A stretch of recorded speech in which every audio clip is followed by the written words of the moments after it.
mbokk auditeur u rajo yi 90.3 ak téléspectateur yu ITV canal 15 TNT ñu ngi leen di dalal jàmm ci seen émission pencum ndaw ñi nga xam ne àllarba bu jot mooy waxtaanee li soxal ndaw ñi ma ci ànd ak Migui Maram Ndiaye Migui nuyu naa la.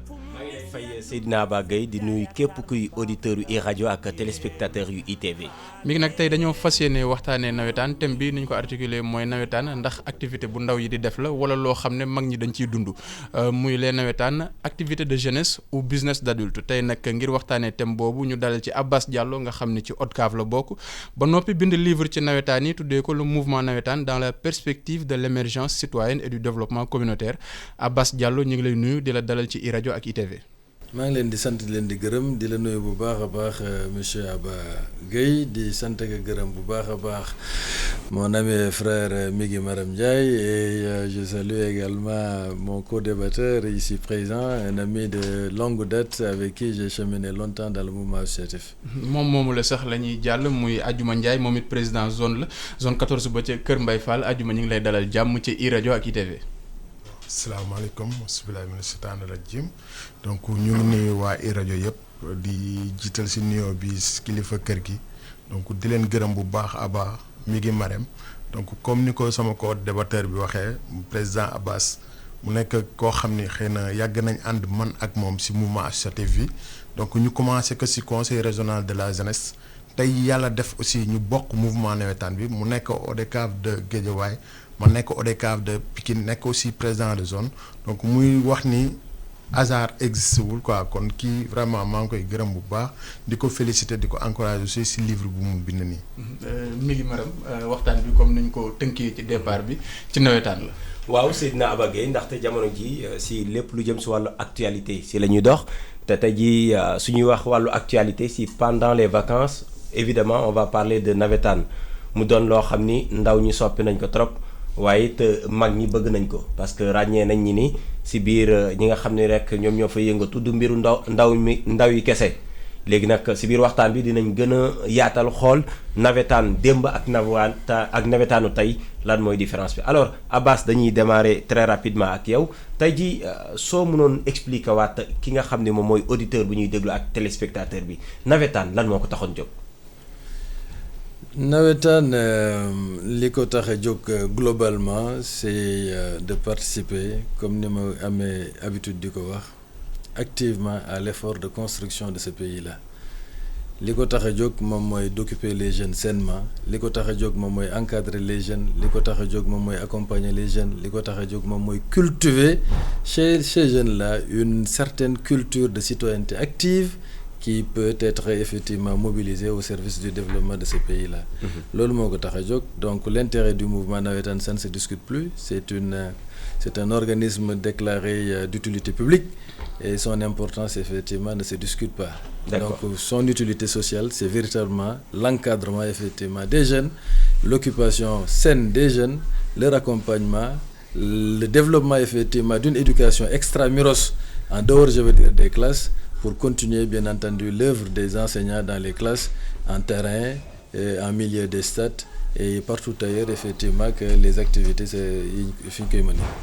alors tey jii aljuma tey jii suñu dégloo ki nga xam ne mooy Abbas li nga xam ne jot na ko ibbi si waxtaan bi wax lan mooy ngëneelu mouvement nawetaan yow soo fekkee de parce que président nga donc yor nga ay ASC yu bëri yi nga xam ne tey jii say tutelle lañ nekk njëriñ li foofu noonu est-ce que sentir ngeen ko baax a baax si sur le terrain. bon di jaajëfal introduction Abbas bi donc ni mu ko waxee noonu la c'est coordination des activités durant les vacances donc ku wax vacances rek xam ni am na lu ubbeeku léegi nag loolu noonu ubbeeku muy ay ndaw yoo xam dañu war a dem ci plage dañu war a dem foow yi dañu war a defi loo xam ni safaan la donc ñooñu noonu ñu dajale leen ci kuréel li ñuy wax rek xëy na foo bu ñu organiser la maanaam tey ji nan la ñuy def ba ndaw yi nga xam dañ naroon dem plage ñi naroon dem jaay yamba ñi naroon def leen ñu organiser leen benn ci kuréel ay ASC ñu commencé ko foofu. ASC mooy ci quartier bi donc quartier bu nekk am na benn ASC. tey ji ASC bi day fexe ba en tout cas compétence yi nekk ci koñ bi yëpp mu dajale leen. est-ce que xam ngeen ni dans ASC day dem ba jàngal nit ki nan ngay gérer xaalis. management nan ngay defee formation. nan ngay encadrer xale bi. nan nga koy jàngale wàllu culture. donc loolu noonu bu ñu demee ba ne ASC moo toll noonu. xam nga loolu mooy ni ko président Abbas waxee utilité publique la. donc nawetaan du lu ndaw li koy sam benn président di waxee chaque fois Ndeye Khary Ndiaye. mu ni nawetaan po bu ñu organiser la donc d'où l'intérêt li Abbas di wax que utilité publique la. d'accord nga jóge fa dem ci zone yi. zone yi ñu ji tànn ASC bu nekk ñetti nit ni leen yéen a ñuy demal toogal ñu ci zone bi mais ñooñu noonu di saytu maanaam yor benn genre pouvoir bu ndaw maanaam di organiser di teg naan non nañ ko defee nii nañ ko nocc nañ ko nii. donc loolu noonu muy apprentissage bu ndaw boo xam ni comment gérer. yaa ngi jóge ci base bi yaa ngi yéeg nga jóge fa dem ci ñoom Abbas muy ODCAV yi. ODCAV yi mu nekkaat beneen kuréel bu gën a organiser.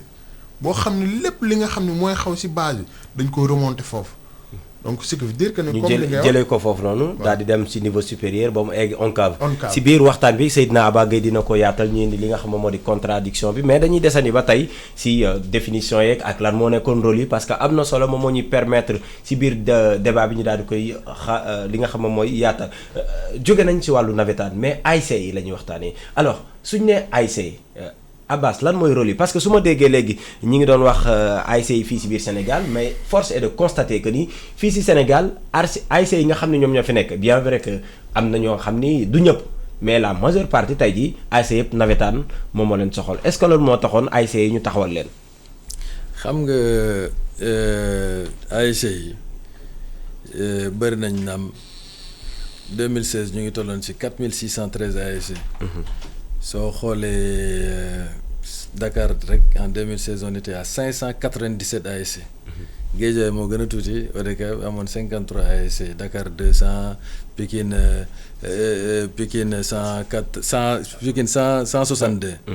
Rufisque 182 li may wax les chiffres de 2016 ça a évolué un peu et pour dire que ça vous donne une idée un tout petit peu de la taille de ce mouvement. Ce mouvement n'existe nulle part ailleurs. C'est une fierté et un don du ciel même, vais-je dire, pour le Sénégal. C'est une aubaine, une opportunité qu'aucun autre pays ne dispose. Mais Sénégal rek ko am j'en viens. Maintenant nan lañ ko war a organiser ba moom li nga xamante ne war na ko mën a def mu def ko foofu la ñu war a articuler la réflexion. Mais suñu nee nawetaan moom mooy bien entendu def ay activités sportives. def ay activités culturelles. def des activités citoyennes. def d'autres types d'activités effectivement qui participent comme je l'ai dit tout à l'heure de l'effort de développement durable et endogène à l'échelle de la localité et in extenso bien entendu au niveau communal, départemental, à la limite régional et national. Et il y a des exemples à foison qui montrent que véritablement parlant le mouvement navétane est un exemple sur ce plan-là. Maintenant qu'on dise que liñ doon def démb non le navétane c'est une dynamique. Ce n'est pas pour rien ñuy wax mouvement navétane. Le mouvement c'est une dynamique. Alors c'est un mouvement qui est en perpétuelle mutation, qui intègre effectivement des innovations, qui développe des stratégies et qui travaille effectivement à sa façon bien entendu à assumer son rôle et sa responsabilité. balaa ñuy ñëw ci laaj yooyu xam naa balaa ñuy ñëw ci laaj yi jëm ci li nga wax nii ak ci li mu ngi di wax mutation yi am ci mouvement navétane. bi ñu ko créé ba tey mën nga ñu ko résumer. waaw xam nga bu njëkk bi yaa ce qu'on appelle la préhistoire du mouvement navétane ci ndorteel bi c'était déjà un peu avant les indépendances déjà depuis les années 30 on avait commencé à voir un tout petit peu les balbutiements du mouvement navétane et puis plus tard il y a eu ce qu'on appelle le phénomène un tout petit peu des attaquements entre jeunes de différents quartiers qui s'opposaient qui jouaient peau ainsi de suite et tout ça il fallait organiser cela. Mais nawetaan ñu ngi ko commencé wax réellement à partir de 1971 avec Lamine Diack lorsque effectivement il est parvenu bien entendu avec les autorités de ce pays-là à systématiser cela. Alors le nawetaan est devenu carrément une machine avec une certaine structuration, une certaine organisation disposant effectivement d'organisation interne qui lui permet effectivement de jouer ce rôle-là d'encadrement des jeunes comme il l'a dit tout à l'heure. durant les vacances. Parce qu'il fallait les occuper durant les vacances et les amener effectivement à développer des activités citoyennes et tout D'accord. ça. Mais Abbas, très rapidement, on avance parce qu'on a 1 heure de temps, alors que dugguñu daanaka si li nga xam ne sax moom mooy essentiel débat bi, mais dañuy rebondir par rapport ak si mutation bi nga xam moom ngay expliquer nii. Sànq tamit président Aldiouma daal dina si dikkaat mooy lu jëm si wàllu lu ñu doon xaar si mouvement navétane nee ngeen mooy ñu daan occuper ndaw ñi. Mais tey dañoo constaté na par exemple si on prend l'exemple de Guédiawaye l'année dernière 43 ndaw ñoom ñoo ñàkk seen bakkan ci géej gi pendant les vacances. Cette année également la presse en a parlé des cas yi nga xam ni bëri na tey jii suñuy limité wu tout simplement ci xale yi nga xam ni loru nañ foofu tudd ñu yeneen conséquences yi nga xam ne indi nañ ko est-ce que mënuñoo wax ni très rapidement ni yéen mission bu ñu leen doon xaaree que ce soit au niveau des AIC que ce soit au niveau de l'ODCAV ONCAV bépp structure mënuñoo jàpp ni sur ce plan là lajj am na fa. Par rapport à cette fameuse lutte-là contre les noyades. Par exemple. Et plus globalement fi mi ngi dugg lu tax mu am solo xaaral ma c'est dans la même veine lu tax mi ngi li mu wax am solo yaa ko wax sànq activité sportive la culturelle ak citoyenne mais on a l'impression que ça se limite au sport surtout au football. Gis nga par rapport ak cette lutte-là cette croisade contre effectivement cette noyade constatée et vraiment regrettable à Guédiawaye. L'ODCAV de Guédiawaye était impliqué dans ce combat-là. C'est moi personnellement qui représentais l'ODCAV de Guédiawaye dans un cadre qui a été mis en place au niveau du CEDEPS de Guédiawaye.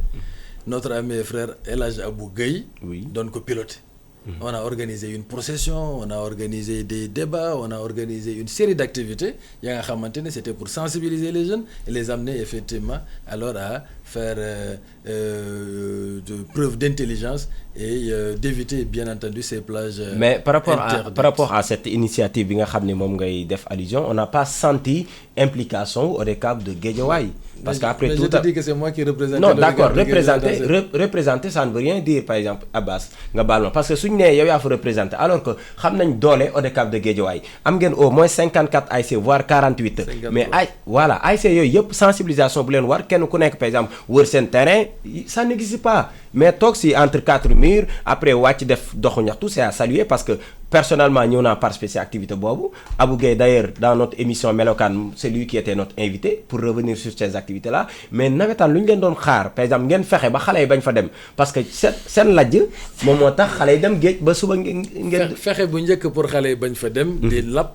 moom mooy ñëw téye leen ci terrain di leen di tàggat leen di jàngal loo xam ne du leen ko jàngal ci classe yi des notions du genre vivre en commun des notions du genre esprit d'équipe des notions du genre co-devenir des notions du genre apprendre effectivement à partager ça dañ leen koy jàngal imagine c'est combien de terrains qui sont occupés combien de jeunes cadets sont mobilisés toutes les matinées tous les soirs dans nos stades combien de milliers de jeunes sont mobilisés tous ces gens-là s'ils n'étaient pas occupés sainement je dis bien sainement parce qu'à travers cette activité non seulement ils gagnent à avoir effectivement une santé de fer qui leur permet effectivement d'être fonctionnels dans leurs activités tous les jours mais encore que ils trouvent du plaisir à voir effectivement leurs aînés jouer et ainsi de suite maintenant ces gens-là si on ne les avait pas occupés qu'est-ce qu'ils allaient faire occuper donc ça c'est le premier niveau ça c'est le premier niveau maintenant li nga wax d'accord naa ne on pouvait effectivement faire plus et mieux.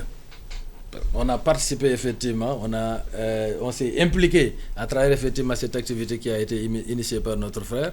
On s'est associé avec les autorités pour organiser une croisade effectivement contre ces noyades, mais on pouvait à notre niveau, au niveau interne effectivement, réfléchir effectivement sur un certain nombre de plans d'action opérationnels et fonctionnels qui pourraient nous permettre d'accord. bien entendu. Ça je suis d'accord avec toi. D'accord. Abba l'a souligné tout à l'heure président Aldiouma Ndiaye di fàttali yaa ngi fële sa Kër Mbaye Fall mooy ba tey si lu ñu leen doon xaar ak lu ñuy gis maintenant sànq tamit Seydina Abba Gueye wax na ko au-delà de noyade yi Kër Mbaye Fall gisuñ ko fa peut-être parce que y a pas souvent comme nu ñu Guédiawaye nu leen géej gu wéree par exemple amul Kër Mbaye Fall mais leneen loo xam ne aussi dañ koy constater mooy tey jii à part football bi Seydina Abba Gueye même culture ci biir mouvement nawetaan gisuñ fa benn activité bi nga xam benn effort bu koy développer donc il faut que tamit lenn ngeen accepter ko que ni tey ci biir mouvement nawetaan lu dul football waxuma yéen de mais soxalul ay say sax d'abord. merci xëy na da nga ni Kër Mbaye Fall amul géej. mais ñun on est dans la commune de Mbao. Mbao ku wax Mbao. non am ngeen dama ni comme. damay wax rek léegi c'est-à-dire dama bëgg wax ni comme ni ko sama collègue Abba waxee. Abbas que gis nga grand nawetaan bu amuloon Sénégal gii non di nga gis lu doy waar.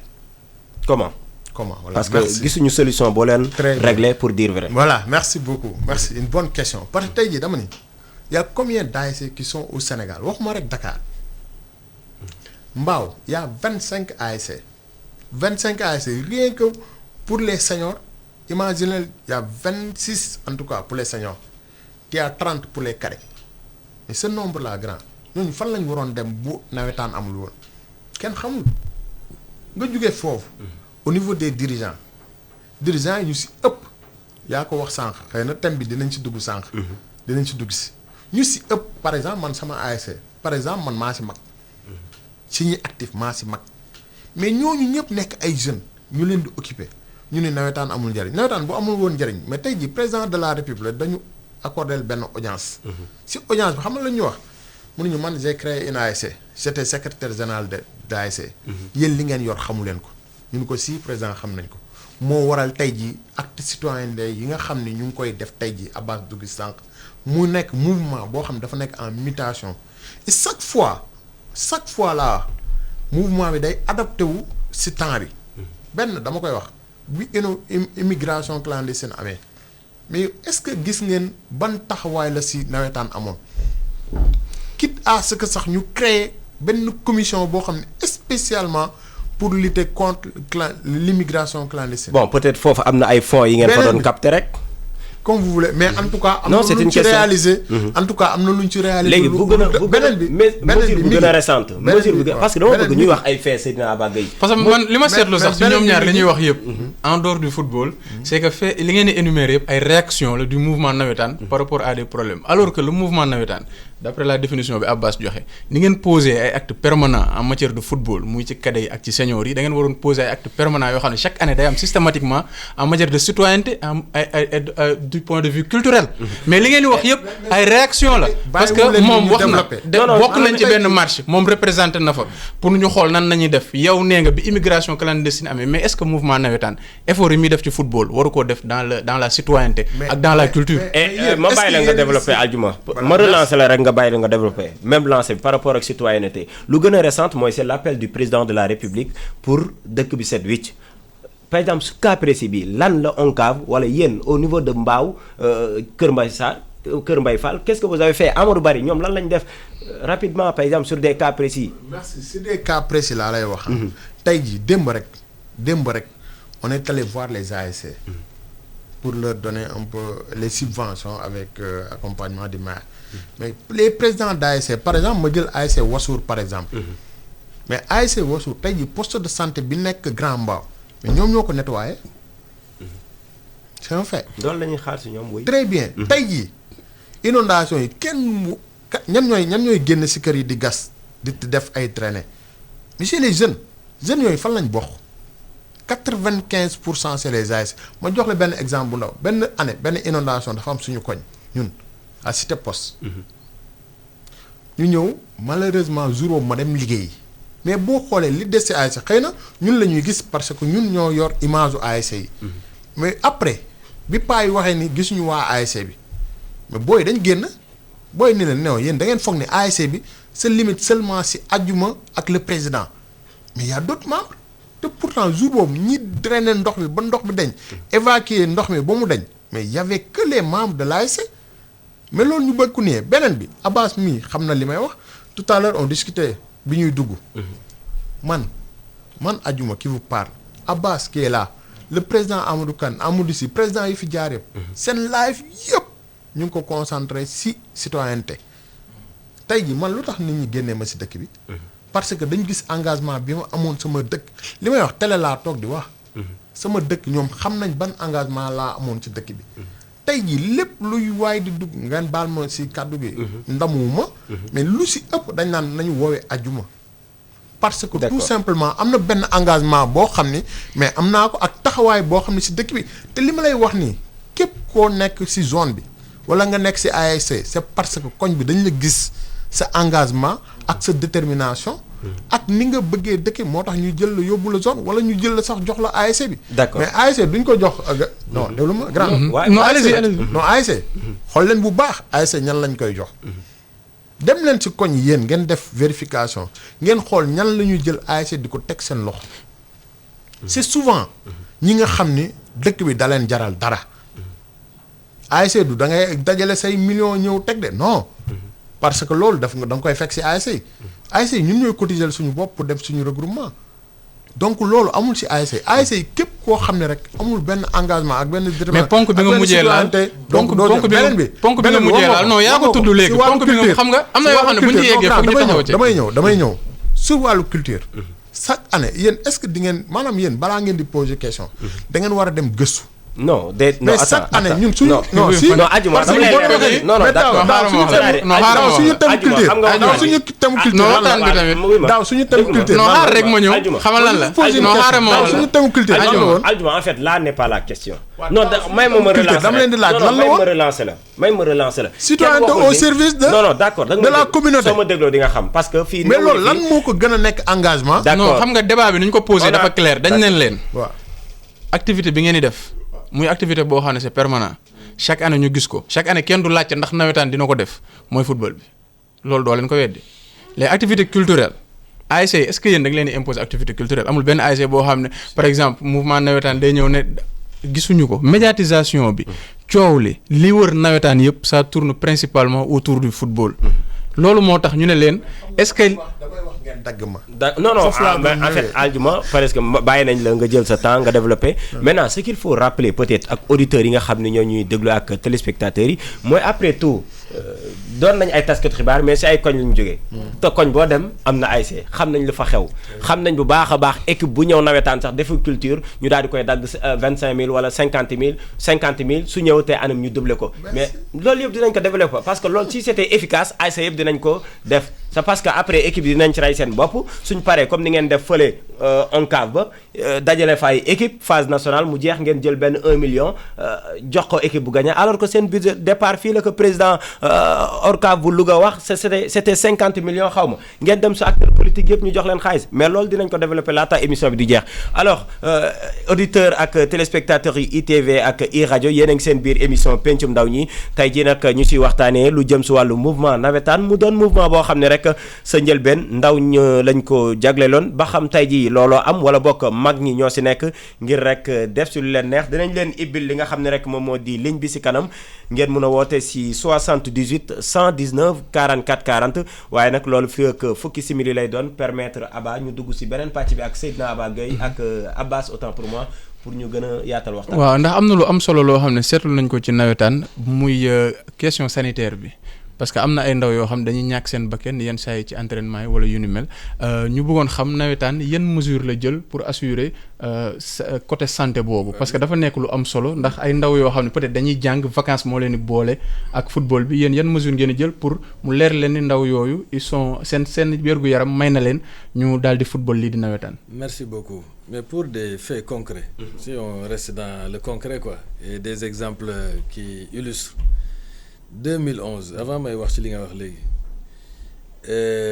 toutes les vacances pratiquement je les ai passées dans les filaos sur la bande verte j'étais acteur du mouvement nawetaan en même temps président du conseil communal de la jeunesse de Sam Notaire c'est 77 camions de 16 mètres cubes d'ordures qui ont été enlevés là-bas et d'ailleurs je retrace cette expérience-là dans le livre que j'ai produit pour parler un tout petit peu de notre contribution active et dynamique au service bien entendu des communautés et au profit exclusif bien entendu de notre bien-être social.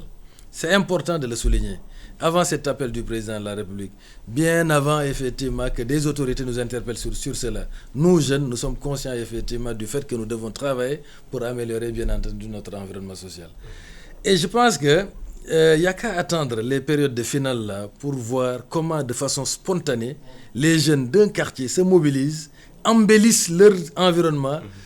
Non, c'est extraordinaire, c'est magnifique. Et les artistes là en herbe, chacun rivalisant effectivement d'ardeur, d'ingéniosité et d'intelligence, gagnent des figures extraordinaires. Donc pour dire que, pour revenir sur le plan sanitaire. Ça ne fait même pas 2 semaines. J'ai organisé sur initiative propre au niveau de l'ODCAV de Guédiawaye, bien entendu, avec le soutien du comité directeur de l'ODCAV, avec le président Ablaye Ndiaye. On a organisé une session de renforcement de capacité des porteurs de boîtes, ce qu'on appelle les paramédicaux. pour tous les présidents de commission médicale avec la caserne des sapeurs-pompiers ñoom ñoo ñëw indil ñu sapeur bu xarañ defal jeunes yi formation ñu xam un joueur blessé sur les terrains na lañ koy jëlee en charge. d'accord mais alors donc mais Abba question bi fi nga xam ne su yaakaar naa lu ëpp solo lu mu wax fa laa jëmaat. s'il vous plaît Abba parce que man leeralal ko parce que man xam naa leen bu baax a baax tey jii. tu es président d'ASC. non duma président d'ASC duma président d'ASC mais en tout cas si dëkk bi laa dëkk sama koñ am na ASC comme Seydina Abba Gueye comme auditeur beeg Alassane Samba Diop ñëpp seen koñ am na ASC mais dama ni la par exemple Abba lu mu la doon wax mooy. par exemple ku nekk ci terrain bi di dem bay daanu bay faatu tey soo xoolee licence la te licence kuy football n'est-ce pas am nga li nga xam ne moom mooy. dina am casier médical c'est ça. mais c'est parce que tamit foofu Abbas est-ce que nooy loo leen seen loxo trop parce que tey il faut le dire équipe bi ci boppam équipe bi bari dañoo am seen kase bopp. léegi man attends s'il te plaît. moi je ne vais pas accuser à tort de les responsables. non man fee laay wax man taskatu xibaar laa. mon rôle n'est pas d'être pour ou contre mais de mettre la plume dans la plaie. lenn mën naa la ko wax les dispositions qui sont prises. soo amul cachet médical d'ailleurs doo am licence. ça c'est clair mais mooy bu njëkk. ñaareel bi dañu ne ñun mënuñu remettre en doute et en cause effectivement l'autorité médicale. Donc, c'est aux responsables de l'ASC de prendre toutes leurs responsabilités et d'aller amener leurs joueurs auprès effectivement du médecin qualifié pour que mu xool ba xam kii il est apte physiquement ou pas. beneen bi on prend nos dispositions on exige à ce que toutes les équipes disposent d'une boîte médicale soo ko amulee dañu lay sanctionner. beneen bi soo ñëwee au niveau de nos stades là mais sapeurs-pompiers dañuy ñëw. ñu xarañ lañ te ñuy saluer effectivement seen collaboration mais dañu ne de doyul Croix-Rouge dañuy ñëw mu nekk ay charges yoo xam ne on prend ça. donc là-bas responsabilité yi non laisse-moi terminer loolu responsabilité yi donc c'est au niveau des ASC. c'est pour vous dire qu'on est conscient des enjeux qui sont liés effectivement à la prise en charge médicale de nos joueurs. Sous ce rapport-là, l'ONCAV n'a ménagé aucun effort pour créer effectivement un environnement favorable effectivement à la pratique sportive. lenn laa bëgg a laaj côté boobu. parce que man je dis la clairvoyance du président Amadou Kane. clairvoyance bi man fi ma ko doon xaaree xam nga mooy lan ONCAV au niveau national ODCAV au niveau départemental ak ORCAV au niveau régional ngeen désigner ay médecins attitrés des cardiologues yoo xam ne forcément équipe bu zone bu nekk fa la ñuy dem parce que y en a assez quand même lu tax doo leen jël prédisposition boobu parce que ñu ñëpp xam nañ ni même Europe nga xam ni ak Amérique nga xam ni ñoo ñu gën développer côté médical joueur bu am arrêt cardiaque il a plus de chances de mourir que de survivre parce que c'est des mesures qu'on doit prendre en amont pour xool ndax ñoom seen xol apte na ak football apte na ak tàggat yaram est-ce que tamit du may ma àggali est-ce que du fuite de non man sama koñ am na booy boo xam ne ñëpp dañoo yaakaaroon ci moom mu mun football lool boo lañ koy wax ñëpp am yaakaar ci moom ASC Darou Salam ASC HLM Grand Yoff entraînement la daanu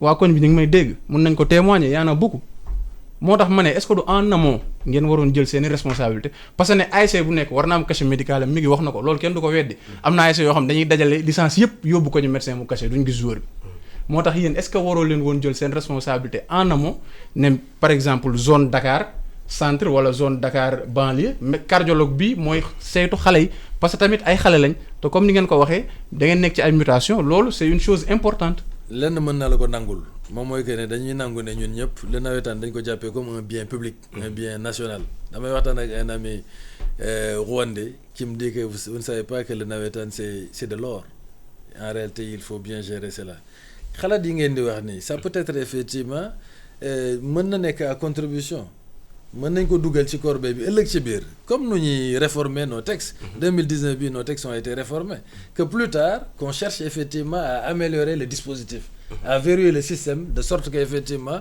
nos pratiques soient des plus fiables que possible loolu noonu ce serait tout bénéfique sa gis-gis wala boog sa réponse bi nga sa am ce serait tout bénéfique gis-gis wala réponse bi nga sa am su fekkoon mouvement navétane noonu lay non duñ ko bañ mënuñu gis lu baax di ko bañ mais ku critique ak ngeen bañ non kenn bañul ku ñu critique non Abbas si ça ce sont des faits non man critiquer suba un membre de l'ODCAV su génnoon si benn presse attaquer le président de l'ONCAV kooku il est suspendu. Non mais le président de la République est protégé par l'article 80. Ah donc il y a donc auditeurs ñoo ko dégg. Il y a pas de démocratie dans ce mouvement. Non mais si le mouvement c'est là où on apprend d'accord avec Abbas ou bien c'est là où tu es suspendu. non c'est pas ça. gis nga sa kilifa. sa njiit da nga koy ñàkk. parce que ce n'est pas lui seulement. C'est tout un monde. Tu ne vas pas accepter effectivement qu'on tire à bout portant et de façon effectivement irresponsable ton responsable moral. Ce n'est pas normal. Non, on est dans une société policée et une société organisée. On ne doit pas permettre aux gens effectivement de dire ce qu'ils veulent ou bien de dire n'importe quoi sans fondement sur des gens, d'honnêtes gens et d'honnêtes citoyens. Loolu moo tax su fekkee ne tu es dans les instances. su fekkee ne am na loo xamante ne d'accord logé mais tu as une possibilité de le dire. Je dis bien une possibilité de le dire.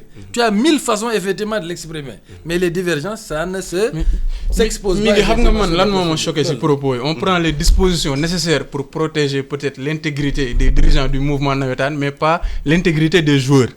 Parce que man je peux pas comprendre que mouvement navétane historique bi fi mu jógee ni mu soree 1971 ngeen ne ñu dem ba xam nuñ koy tëralee ba 21e siècle ngeen naan xëy na après di ngeen xool noo leen di réformer. pour ma eggale parce que dama wax ñu ne disposition boobu amul mais mën ngeen xool noo leen koy intégrer n'est-ce pas muy disposition sanitaire bi nga xam ni day permettre ngeen verrouiller système bi à travers des cardiologues désignés dans chaque localité pour parce que l'intégrité physique du joueur c'est la première chose en matière de sport n'est-ce pas léegi président lu tax loolu kenn jëlu ko en charge pour le moment. Les médecins aussi, ils ne sont pas n'importe qui. C'est des gens qui ont été formés à bonne école. Ils ont prêté serment. Donc, kilifa yu ñu toll du ñu jël seen cachet ak signature nu mu foore ñu apposé ko si doowu signature si verso licence ou joueur nga ne non. Et il n'a pas fait ce qu'il devait faire. xam nga donc ñun ma wax la mouvement navétane bu ñuy seen responsabilité non Abbas li ngay wax noonu dama lay déglu mais fii xam nga lan laa bëgg fii xam nga lan laa bëgg ñun duñu ay journalistes yoo xam ne on n'est pas passé par le mouvement associatif man jaar naa mouvement associatif waa Grand Yoff ñu ngi may dégg da nga doon def loolu mi ngi non dama lay expliquer man yegguma navétane mais li fay xew yëpp xam naa ko da nga doon jël ay non xam nga bu may wax boo ma dégloo rek dinañ juboo parce que bëgguma mouvement navétane di fuir ay responsabilités am di naan on ne remet pas en cause l'intégrité des médecins mais dañu ne yéen mouvement navétane vous n'avez pas pris la responsabilité nécessaire pour préserver l'intégrité physique des joueurs c'est différent yéen seen responsabilité lañ remettre en cause pas la responsabilité des médecins parce que basket par exemple bu ñu ko bëggee réguler professeur Charles Kempe lañ gis ne ko nu ñuy def mun leen da ngeen di jël cardiologue désigné dans chaque localité loolu moo tax basket bi boo xoolee léegi côté sanitaire c'est assaini mais lu tax navétane mënoo leen def loolu président bon sur ce point je pense que Abbas li mu la wax leer na nañ tey jii mu ngi mel ne rek nit ki ñëw indi quarante nga ne ko quarante bi baaxul médecin bi ñëw kase il a dit dafa prêter serment non grand je t'assure non quarante bi nga jox xam nga tax mu reetaan loolu quarante chaque localité dañ la naan sous-préfet moo koy joxe wala police définir nañ ko loolu moo tax ma ne la lu tax yéen définiroo leen ki koy joxe yéen parce que non vous n'avez pas un contrôle Abbas loolu la wax ku nekk mooy dem xool mais du ko doy waaw dañ ne la docteur moo koy signé casier médical bi docteur moo koy signé. non mais mieux Abbas c'est que yéen déglu leen Abbas de. Abbas il a donné beaucoup de pistes. d'accord mais yéen benn piste bi rek ngeen di ngeen bëgg a dégg. gis nga nee na la tey jii dans chaque match on est assisté médicalement sapeur day ñëw Croix-Rouge day ñëw toog. léegi bi may génn la may waa sapeur pompier di woo pour ñëw à Mbao mais ñooñu tey jii cas bu fa mënti am. ils sont là. d'accord. ASC yi comme li nga wax ñu ngi ñuy dégg laaj leen beneen bi les joueurs sont assurés. non beneen non mieux. tey jii mooy mutation yi la Abbas di wax tey jii on est rentré dans la couverture maladie sanitaire. CMI bi. c'est pas gratuit aussi. mais grand. la santé ngay wax c'est gratuit. non ça c'est une information xam nga loolu li nga wax ne ren la ñëw. lu jëm ci CMI bi ren la ñëw si ASC. mais yow président. sa ASC. sa football kat bu blessé. yow xam nga assurance ba xam lan moo siy xew. non mais lan moo siy xew. non xam nga ko baax a baax jël say sart après ñu fay la non si non. bon duñu bon am na waaw d'accord président nga baal ñu Aba boobu maa la ko ñaan donc lu jëm si wàllu santé beeg yooyu mun nañ ko parce que lu ñu desee si ay waxtu. non grand duñ ko passé de. ndax c'est important li nga non passé wuñu ko mais yéen côté bi leen arrangé ngeen di tontu muy côté ñi ñëw ci terrain bi on est d'accord que Croix-Rouge ak sapeur yi. léegi xaaral ma ñëw jour bi feebar rek waaw ma ñëw bu ko neexee mu dem si poste de santé. non c'est que xam nga président li ñu leen di wax bu ñu leen poser question on est d'accord que vous prenez les mesures pour ci terrain bi sapeur yi Croix-Rouge mais dañ leen en amont en amont dafa war a am xam nga médecin cardiologue sax dañ la naan waa xaaral déglu ma rek dañ lay jox carnet enrôlé la boo demee yow sa carnet boobu même en dehors du terrain da ngay yóbbu sa carnet boobu mais loolu baaxul Aba en fait c'est suñu des ñaari avancées invité quand même. suñu leen toppee si wàllu wér-gu-yaram bi naam du ñu am luñ si d'accord ak ñoom parce que am na yoo xam ce sont des réalités ñoom lu ñuy expliquer mooy présence su signature beeg yooyu donc sur cet aspect parce que benn émission sax xam nañ si mouvement navétane du jeex mais suñu fàttalikoo également war nañoo waxtaanee li nga xam ne moom mooy reformulation tam bi mooy ba xam mbir mi yëfu xale yi la ba tey parce que wala bokk yëfu mag ñi auditeurs yi donc dañ leen di ibbil également li nga xam ne moom moo di antenne bi mën nañ ci jël 2 voire 3 auditeurs après ñu daal di koy tëjaat donc Ousseynou mën nga ibbi li nga xam moom moo di téléphone bi mais Abbas mouvement navétane le constat est unanime ñëpp a ko gis de Amadou Kane bëgguma sax tudd tur mais du président de l'ONCAV ba àjjuma mi jiite zone 14 fële c'est rare nga gis ndaw bu nekk ci biir mouvement bi maintenant te pourtant yëfu ndaw ñi la. xam nga wolof Njaay danaan peccum liir su neexee. dégguma wolof nag Abbas. yaay tey ci mbagg gi. Le mouvement compte tenu de son importance. Compte tenu du poids que cela représente et des enjeux liés. Il faut impérativement ñi koy yor doon ñu xarañ ñoo xam ne dañaa am expérience en vécu ndaw baax na trop ñëpp loolu la ñuy ñaan ñi ñuy wax mag lañ mais ñooñu noonu bon ça dépend voir c'est toujours voir de quelque part pour certains ce ne sont pas en tout cas ils ne se considèrent pas comme ay mag yi ñuy wax parce que mag ci xel la du dëgg c'est un état d'esprit. mais tey dafa am dama lay relancer par rapport ak sa argument après ma bàyyi la nga eggali. parce que sa biir wax da nga ni nawetaan pour mu dox il faut que da nga ni maanaam foo nga am benn xel bi benn maturité bi mais yow tey jii suñu la déggee Abbas dafa mel ni da ngay remettre en cause xam-xam wala boog jàpp ngeen ni yéen li ngeen di def jamono ji si ODCAV yeeg ONCAV yi ndaw ñi mënuñu ko. non j'ai pas dit cela. Non. C'est que je termine. Non, il faut pas. Je dis d'ailleurs c'est tout heureux effectivement de constater et de voir effectivement qu'il y a des jeunes qui sont engagés et qui veulent effectivement occuper des postes de responsabilité au niveau des instances. Mais le mouvement dafa am yoon démocratie la c'est un mouvement c'est l'un des mouvements les plus démocratiques qui soit. Si ces jeunes-là disposent effectivement de compétences, de savoir-faire, ils peuvent déjà au niveau du quartier briller effectivement de par leur dynamisme, occuper effectivement des postes de responsabilité au niveau de leur bureau, aspirer à être délégué au niveau de la zone et à partir de la zone, travailler effectivement à gravir les échelons. S'il n'y a pas d'autre chemin, c'est vraiment le chemin le plus indiqué. Et tous les 4 ans, des renouvellements se font.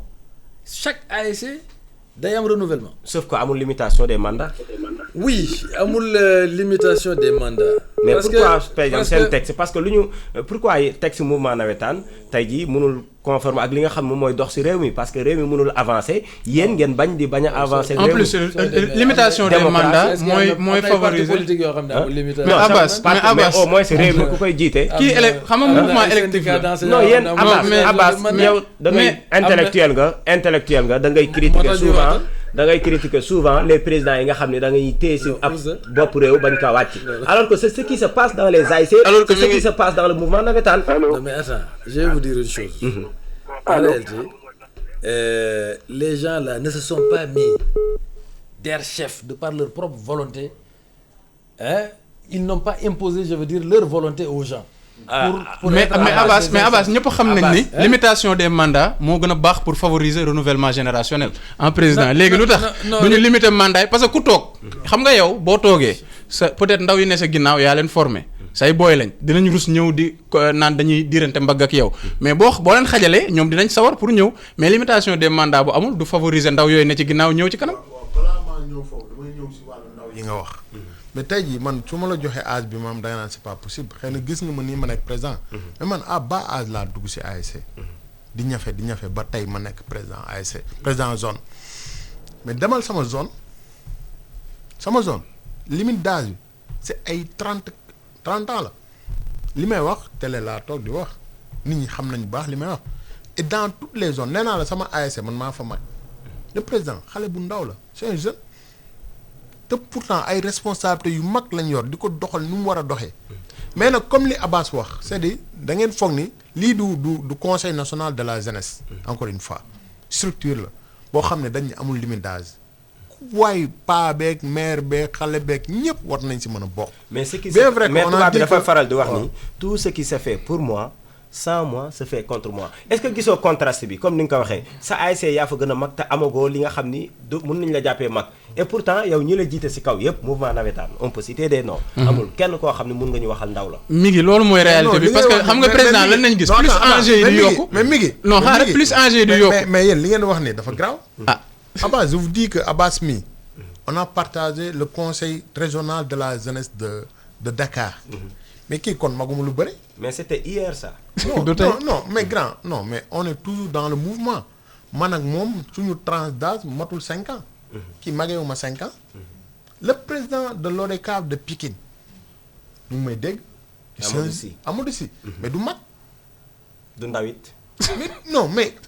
mais yéen lan leen tuddee mag. non lu ñuy wax. Non, ndaw lan ngeen tuddee mag? non lu ñuy wax ndaw nga war a laaj. waaw. ndaw dafa am loo xam ni. Mooy moom limite la d'âge. règlement bi wax. waaw moo tax ma ne la 750 règlement bi du non. Non, dans ndaw nos 35 textes ans, là je me dans souviens. nos textes là. Ouais. waxuñu fenn ñu ni. waaw moo tax. Ah, mais non, yéen non, là, non parle des texte ñu ngi ci manquements texte du réew mi texte. mais waaw. yéen seen texte yi bu nekkee toppul texte réew mi tamit foog ñu lijjanti ko ba pare yéen xam nga mën nga wax zone bi am na président boo xam ne dafa féete ndaw ASC am nañ président yu féete ndaw mais loo xam ne globalement kenn du ko weddi plus responsabilité yi du yokk plus enjeu yi du yokk mooy ñu fay gis ay ndaw yee Je voulais seulement préciser que le navétane est transversal ça couche yëpp lay xam nga ñun vétérans yi ñuy footballoo ay magum jëmm lañ da ngay gis directeur de société bu kii ba liggéey ba week-end bi mu taal otom ñëw stade nekk ci équipe di football te fekk responsable te magum jëmm di gérer des je dis bien des budgets de plusieurs milliards.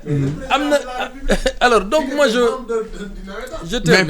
pas durant cette période xam nga moom la mi ngi di wax sànq démb dafa am tey am mais le ministre Matar Ba il est toujours membre de l'ODCAV. non xam nga tamit dafa am loo xam ne man lii laay wax sànq mi ngi dafa am question yoo xam ne bu ñu ko Donc, arrête. esquiver dafa am question yoo xam ne bu ñu ko esquiver li ñu bëgg ci mouvement navétane duñ ko am Abba lan ngeen bëgg léegi. s'il te plaît Aljuma li ñu leen laaj mooy lu tax comme ni ko mi ngi waxee plus muy kawe plus ñi koy diriger di gën a nekk ay mag Non, je vous dis que le mouvement se veut une structure inclusive, un mouvement dynamique, inclusif, participatif, qui intègre le plus grand maximum de Sénégalais. Et d'ailleurs, sa spécificité, c'est ça. Foofu ngay dem ci ASC ba fekk fa pa foofu ngay dem fekk fa xale fekk fa doomu imam ba imam fa ngay dem fekk fa catholique ba fa ngay dem fekk fa julit ba fa ngay dem fekk fa le responsable de tel parti politique ou de tel autre parti politique des gens de l'opposition et du pouvoir qui se frottent dans l'instance. C'est ça sa spécificité et c'est ça sa beauté. Donc il faut pas restreindre le mouvement. Le restreindre c'est vouloir dire écoutez, bon si vous avez tel âge, vous devez pouvoir libérer de l'espace parce que on n'interdit pas aux jeunes, véritablement parlant, à prospérer, effectivement à affirmer leurs responsabilités. mais on leur laisse pas vraiment la place pour le faire Bon, xam nga la place, je vais vous dire, moo tax le mouvement est intéressant parce qu'on apprend aussi à se forger dans ce mouvement-là. Si tu veux de la place, il faut apprendre à te battre aussi. Hein. mooy li ñu doon wax sànq mag ñi bu ñu mais xajalul c'est- xale mais xale c'est yi duñ mën a xaj Mais non, je veux dire. non man doo nekk sama kilifa les jeunes, ils doo apprennent nekk à- sama kilifa ne ma pour ma am place bu baax Non, non, faw non. ma ñëw Le mouvement est bu diirante démocratique. mbagg ak yow Non, c'est démocratique. mais xam nga da nga ko wax non, sànq dañuy mi dem di ma élection. daanelee foofu muy aspect culturel u dañuy Sénégal dem élection. xam nga yaa ngi koy wax spécificité dafa am ci dëkk Non, boo yooyu dem amu ci, xam suñu nga demee ba dem ah déet élection, non yooyu xaaral amu rek ma ñëw nag xam nga munoo séparer bu yenn saa yi nga séparer culture sénégalaise ak spécificité bi yenn saa yi nga boole leen dañ koy boole benn yoon xam nga Sénégal dafa am loo xam ne muy yar yeeg teggin yi man doo nekk sama grand ci koñ bi ma xam ne da ngaa bëgg poste bi yaa fa jiite yaa ma formé ma ñëw di diiranteeg mbagg ak yow dem ak élection yow moo tax ñu ne la lu tax doo leen instaurer limitation des mandats pour gën a favoriser jeunes yi di yéeg. Bon, yooyu noonu en tout cas je peux reconnaître une chose cela a été sous testing def nañ ko le mouvement navétane essayé nañ fi limitation des mandats gars yi bi ñu demee ba ci biir càmbar ko xoolaat xam ne lii nii mën na sax rey mouvement bi parce que non je te dis xam nga la question du renouvellement des générations n'est pas si automatique ce n'est pas si automatique su fekkee ne tu as été actif dans ton ASC tu peux t'en rendre compte di nga dem bëgg xale boo xamante ne buy am esprit de sacrifice et d'altruisme boo xam ne dina ko jaral vacances yi wala en dehors de ses temps libres là mu am possibilité pour dugal loxoom mu lànk ne maa bañ parce qu'il n'est pas donné à n'importe qui d'avoir effectivement ça donc yombul. mais bu ñu ko toppee loolu moo nar a rey mouvement navétane bi parce que comme là-bas Abbas l'a dit tey jii imagine man par exemple nga ne ma demal à la retraite man j'ai combien temps ñi nekk si ñu topp si sama ginnaaw ñaata at lañ am yow nga ne ma àjjuma yow demal à la retraite. non mun mais nga loolu des day ASC loolu bi liggéeyal dëkk bi. encadré xale yi. nga bañ a non, nekk non. poste de responsabilité. mais pourquoi pas. mais loolu moo nar a rey affaire bi. D'accord. tey jii bu fekkee man dama ne man responsable li la. ko nar a rey dëgg mi ngi mu ñu permettre comme juróomi minute daanaka moo ñu dese ñu Voilà. jàll ci pàcc bu mujj bi li nar a rey nawetaan dëgg mooy li xew ci phase nationale yi parce que mi ngi wax na ko ci ndorteel gi jël nañ fi président bu Louga n'est-ce pas mu wax ci budget bi ñu xam fi mu toll ñu dégg ASC yi regroupé nañ leen 21 jours mu jeex ak li ci xew yëpp ASC yi effort yi ñu def yëpp ñu ne prize money bi pour que gagner 1 million la même benn mbër bu gontu bëre mbapat sax mbapat bi gën a ndaw dina am 500 000 wala 1 million. et ça c'est au niveau de l'ONCAV Abba si même lancé bi mais au niveau des ay si suuf looy gën a wàcc ah jafe-jafe yooyu dañ koy ràññee Abbas en fait question bi lu koy tënk mooy pourquoi ASC yi suñ dégg par exemple demee ba final duñ ci gis seen bopp. mais nag da ngeen di jaawale janj ak joor. donc voilà moo tax leeral di leen fi parce que les nawetaan les associations là ce ne sont pas des entreprises à vocation économique. d'accord mais ñoom ce sont dañ fay des dugal xaalis associations après tout. à but sans lucratif. dañ fay dugal xaalis de après tout. non oui dañuy dugal xaalis mais xaalis bi ñuy dugal ce n'est pas pour générer des bénéfices. c'est pourquoi. c'est pour carrément du social. Ce que l'on fait, c'est acheter des godasses. Ce que l'on fait, c'est acheter des jeux d'équipement. Ce que l'on fait, c'est assurer la restauration, le transport, la prise en charge médicale. Ce que l'on fait, c'est quoi? Ce que l'on fait, c'est justement cela en réalité. C'est pas autre chose. Ce que l'on fait, c'est pour permettre effectivement à ces jeunes de s'épanouir et d'éclore leur potentiel. C'est pas autre chose. Léegi. De les entretenir et de les occuper sainement. léegi non li ci des Mais on bëriwul n'est pas là pour chercher de l'argent. il faut que ñuy résumer. On n'est nee pas nga là- ASC yi seen but waaw. non lucratif la. Oui, yow c'est- est-ce que yow but wu mouvement nawetaan but lucratif la. c'est- parce que but lucratif pardon à parce que dafa am 500% non non parce que mi ngi allez-y. mënuñu toog fii jël président mu limal ñu budget boo xam Ah ne non, attends. ci sunu njort bu ndaw yaakaar nañ ni ngir ñëpp gis ci seen bopp. Abba, ñi nga xamuloo xam lan ni mooy budget. non Budget, ce sont des estimations. non xaaral non Kooku déet noonu. ah déet bokkul de. Abbas Budget par rapport ak estimatif lañ millions yi jox. moom par rapport ak millions yi moom. yu dugg lañ doon wax fii. man maa ko jël téléphone. yu dugg lañ lu may doon limal naan diw joxe na diw joxe na. waaw diw kay joxe na. waxuñu Voilà, ay je estimation termine par rapport à ça. Loolu noonu mais c'est pour le fonctionnement et pour l'organisation des phases. Toutes les équipes au niveau des phases sont entièrement et totalement prises en charge. Leur hébergement, leur nourriture et tout ça. Donc ça aussi, il faut prendre ça en compte. D'accord. Les délégations, il faut les prendre en charge. D'accord. Donc il faut connaître en réalité comment est structuré le budget du nawetan. Pour s'en rendre compte. Allez-y aujourd'hui. S'il y a un modèle de transparence dans ce pays-là, c'est le nawetan. Non, je dis, Abba, attends. Jamal, vous allez trouver les feuilles de recettes. sànq ba ngay wax. Non, kaay ma wax la vous ñaar yi ma allez- noté xaaral ma wax la da nga ne vous allez nawetaan. xaar Feuille Non, de attends. bi nga waxee Vous nawetaan. allez trouver des comptes caisses. Bi nga waxee Vous nawetaan. allez trouver Non, effectivement ñëw. comment la nomenclature C'est budgétaire, que- comment on mi ngi utilise dafa l'argent am du loo xam ne nawetaan. tamit foog ñu wax ko. Que les 75% des recettes non sont xaar destinées rek aux xaar ASC. rek équilibre bi ñu doon ut au départ ci nawetaan ana benn moment dafa déséquilibré parce que wax ngeen ko stabilité xale yi nekk en sécurité vacances nawetaan des fois ça rime avec yaa ngi insécurité budget moo tax du xaaral. moo tax budget bi Non. sax Abba nga baal ma rek. parce que ñetti l'organisation simili Abba. financière du mouvement nawetaan. D'accord. C'est à connaître de tout le monde. D'ailleurs, c'est la raison pour laquelle je l'ai mis dans le livre. D'accord, Pour Abba. que les gens en réalité. am na ASC yu bëri coow détourné. d'accord Abba. Non. Abba Abba Non, encore une non. fois donc on aura la possibilité mercredi bii di ñëw ñu jéem a xool nuñ koy yaatalaatee mais dafa am benn aspect bu nga xam ne sûrement auditeurs yi ak téléspectateurs yi duñu ko baal suñu ñibbee te abordé wuñ ko muy wàllu violence bi parce que ñetti simili moo ñu desee Abbas war naa am 1 minute pour wax ci livre bi donc président Abba nag nga baal ma parce que xam naa ni koppar gi amaloon na la solo trop pour mu leer parce que askan wi parce que mais ñetti thème bi loolu la woon quoi en réalité. thème bi mooy Parce que thème bi impact moom mouvement dugg nañ ci nawetaan lépp ak ci moom. ndaw non ñi la. dugguñu si maintenant réellement. violence bi laa bëgg ñu wax waaw. président parce que yow sax sa fi nga nekk dem nañ yàqate stade bi pourquoi tey jii violence bi du am ay proportions inquiétantes ci biir mouvement navétane ak yan solution ngeen préconiser pour mu dañ. très Merci rapidement beaucoup. parce que une minute moo ñu merci dese. beaucoup xam nga déjà nee nga violence moo yàq stade bi demewul noonu. donc daaw ku suivre final bi xam nga li yàq stade bi. parce que nit ñi amuñu woon fu ñu jaar ñu wéeru ci gërë daanu. mais encore une fois yàquñu ko.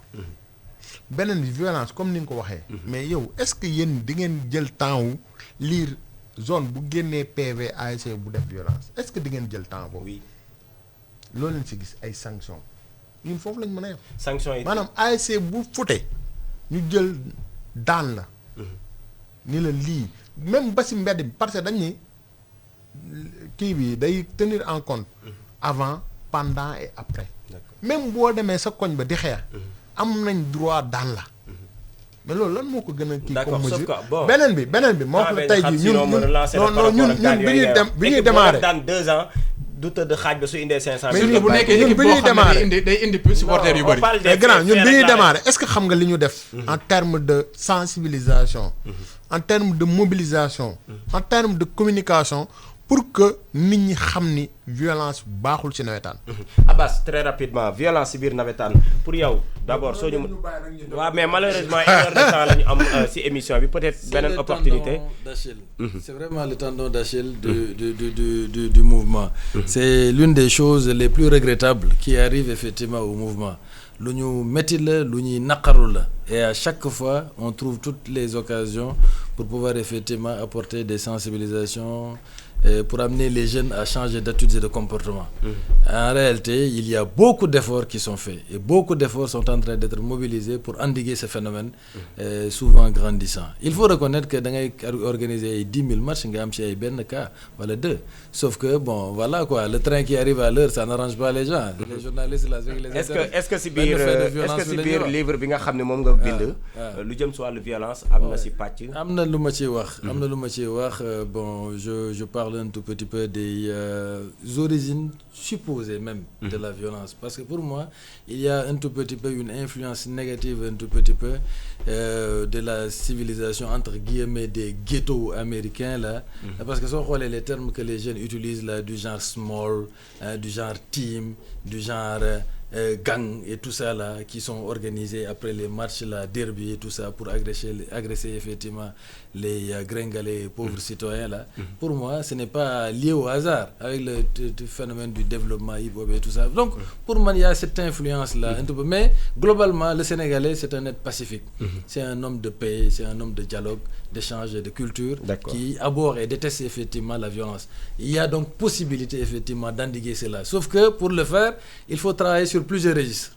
D'accord sur plusieurs registres. ñu yaatal ko samedi kon samedi lañ koy cérémonie de dédicace. waaw du ñàkk ni danañ ca teew ndax xam ne question yi mouvement nawetaan comme ni auditeurs yi déggee débat bi ak ni téléspectateurs yu ITV yi gisee ko ñi ngi jégalu auditeurs yi également pour téléphone bi ñu ngi doon insister parce que sûrement doonoon na loo xam ni dinañ lu am solo la ndax di gis nañ appel yu bëri yi nga xam ni jot nañ ko mi ngi ko doon wax xëy na mën na am mu xaj ci fii ak ay bis ñu xool nan nañuy defaraate lii di débat bi inclure ci ñenn ñi laaj leen ci seen xalaat ndax am na pàcc yu bëri yoo xam ne yu jëm ci askan wi soxal na leen lool nawetaan ci la bokk te nawetaan dafa nekk lu am solo quoi qu'on dise questionnement yi bëri na te xam naa ni loo xam ne laaj yi bëri na ci biir wax bi bëri na ci biir mooy loo xam ne soxal na nit ñi ndax nit ñi lu leen soxalul duñ ci débat duñ ci wax moo tax ñuy gërëm bu baax Abbas Diallo mi nga xam ne membre ODCAV la ba noppi bind livre bu am solo ci nawetaan samedi lay def cérémonie de dédicace bi ak de présentation bi ak Adjuma Ndiaye mi nga xam ne mooy président zone 14 bu Kër Mbaye Fall ñu nekkoon ñaari gan yi ñu doon dalal tey